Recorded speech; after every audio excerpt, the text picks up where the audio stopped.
Olá, está no ar o Justiça em Questão, o programa do Tribunal de Justiça de Minas Gerais.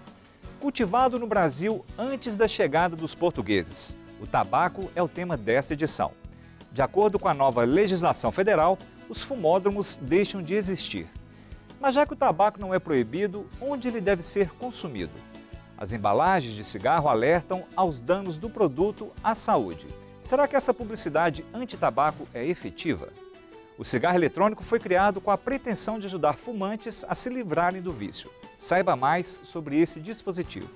E mais, de quem é a responsabilidade sobre os danos causados pelo cigarro?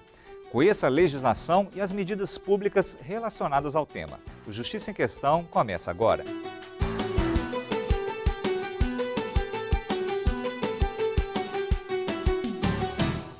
O Justiça em Questão discute hoje assuntos relacionados ao tabagismo. Popular entre marinheiros e soldados, por ser um passatempo durante as longas viagens, o cigarro se tornou conhecido em todo o mundo entre os séculos XVI e XVII. Saiba mais sobre o consumo do tabaco. Acender, tragar, soltar. Para 11% da população brasileira, esse gesto é repetido inúmeras vezes durante o dia. Fumar pode ser visto como um hábito, mas, na verdade, é um vício. O tabagismo é considerado um dos maiores problemas da saúde pública mundial. De acordo com a Organização Mundial da Saúde, é a principal causa de morte evitável em todo o mundo. Antigamente, fumar era moda e fazia com que as pessoas se sentissem atraentes, descoladas e jovens. Muito disso se deve à influência de filmes, novelas e propagandas com homens bonitos e fortes, tornando o cigarro como um objeto fundamental a um estilo de vida. Hoje, o que se percebe é uma corrida inversa. O combate ao tabagismo, principalmente pela comprovação de seus malefícios para a saúde. Doenças cardíacas e pulmonares, além do câncer, são exemplos de patologias relacionadas ao tabaco. Além disso, dados da OMS apontam o tabagismo como responsável por cerca de 200 mil mortes por ano no Brasil. O país é signatário do Tratado Internacional para o Controle do Tabaco. A Convenção Quadro, assinada e ratificada, fixa padrões internacionais para o controle do tabaco, com providências relacionadas à propaganda e patrocínio, à política de impostos e preços, à rotulagem, ao comércio ilícito e ao tabagismo passivo, dentre outras medidas. Em dezembro de 2014, entrou em vigor a Lei 12.546, conhecida como Lei Antifumo. Aprovada em 2011, mas regulamentada em 2014 pelo Decreto 8262, o documento limita o espaço para tabagismo. O texto aponta locais onde se pode ou não fazer uso do cigarro, regras mais rígidas de propaganda e uma promessa de maior fiscalização e penalidades.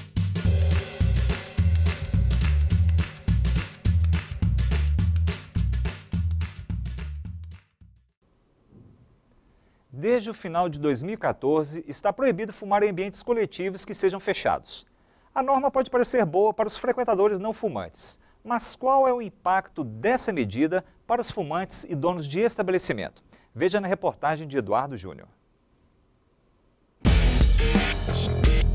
Agora acabou. Desde dezembro de 2014, quando o Decreto 8262 regulamentou a Lei Federal 12.546, conhecida como Lei Antifumo, o uso de cigarros em ambientes coletivos está proibido. A lei já está em vigor, mas a proibição ao tabagismo em locais fechados levantou uma discussão. O decreto federal trouxe uma definição que, inclusive, a Brasel considera muito restritiva do que é local fechado. Então, hoje, todos os locais que tenham barreiras físicas e cobertura, qualquer tipo de cobertura, são considerados locais fechados. Então, varandas, ainda que tenham uma cobertura, são considerados locais fechados. Mesas ao ar livre, que tenham algum tipo de cobertura, como o caso dos ambrelones, guarda-sóis, também são considerados locais fechados. E esse decreto, para Minas Gerais, trouxe uma mudança considerável que a lei estadual permitia os fumódromos e o decreto os extinguiu. Com a chegada da lei, os proprietários tiveram que se adequar às novas regras. Alguns tiveram que promover obras nos bares e retirar os fumódromos construídos anteriormente. Mas o grande desafio tem sido conseguir ter jogo de cintura e explicar as novas regras para os consumidores. Os proprietários, evidentemente, não estão satisfeitos de se indispor com clientes que, às vezes, fizeram uso do fumo naquele estabelecimento por vários anos. Então, nós defendemos a parcela da população que é 10% da população mundial, que ainda fuma e deve ter o direito de fazer o uso desse produto em algum lugar adequado, como, por exemplo, os fumódromos ou locais totalmente abertos. Mas nós defendemos que nós temos que atender essa parcela da população e eles podem fazer o uso do fumo em algum lugar adequado. Conversamos com a juíza Mônica Silveira, que apontou uma justificativa para o fim dos fumódromos. Inclusive, discutindo esse assunto com pneumologistas e também consultando as normas legais até internacionais, as normas jurídicas até internacionais referentes ao assunto, o que se verifica é que, no caso dos fumódromos, existe uma finalidade que é proteger mesmo a saúde dos fumantes, porque quando eles estão expostos não apenas à fumaça do próprio cigarro, mas ao cigarro de outras pessoas, a absorção daquelas substâncias nocivas, que são milhares, é muito maior. Então, existe essa razão, mas existe também outra razão. O Brasil assumiu, inclusive em razão de tratados e convenções internacionais de que é signatário, a obrigação, o dever de desestimular, de progressivamente desestimular o uso do tabaco e substâncias assemelhadas. Com a regulamentação da lei, se um indivíduo for flagrado fumando em local proibido, o dono do estabelecimento pode ser penalizado. O estabelecimento ele vai ser advertido, ele pode ser multado, ele pode ser interditado, dependendo do caso ou da reincidência do ocorrido, né? Esta é outra polêmica que ganhou força em dezembro, pois para algumas pessoas o ideal seria a pena recair sobre o fumante.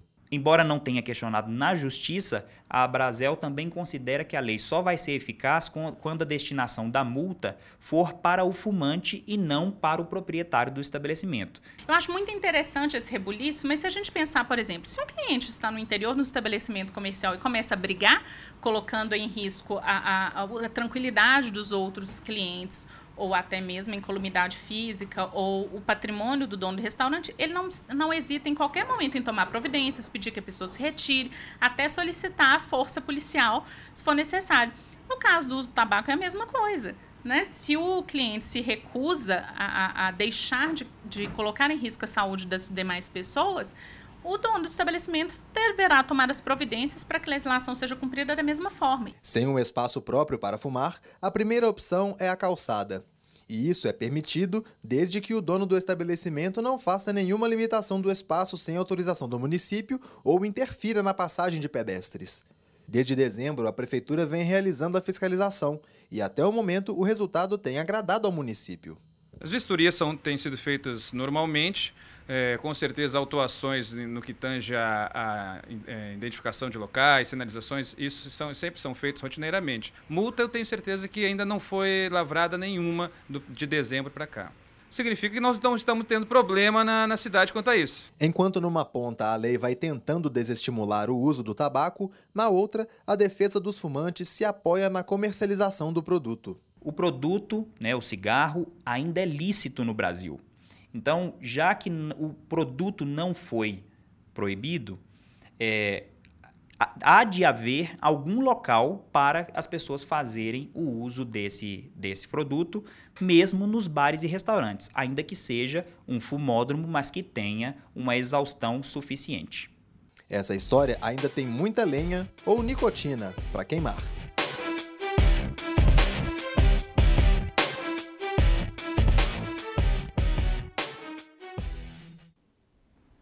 No próximo bloco, Justiça em Questão discute a propaganda anti-fumo e também o uso do cigarro eletrônico. Voltamos em instantes.